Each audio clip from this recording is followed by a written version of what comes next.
Anti narcotics force Pakistan نے 3 جولائی سے 9 جولائی کے دوران 26 ملک گیر کارروائیوں میں 3400 کلو منشیات برآمد کر لی۔ کارروائیوں میں 5 خواتین سمیت 28 ملزمان کو گرفتار کیا جبکہ 10 گاڑیاں بھی قبضے میں لے لی۔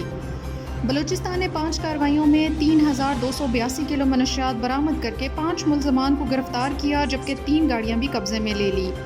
پنجاب نے 4 کارروائیوں کے دوران 74 کلو منشیات برآمد کر کے 4 خواتین سمیت 9 ملزمان کو گرفتار کر کے 2 گاڑیاں بھی قبضے میں لے لی۔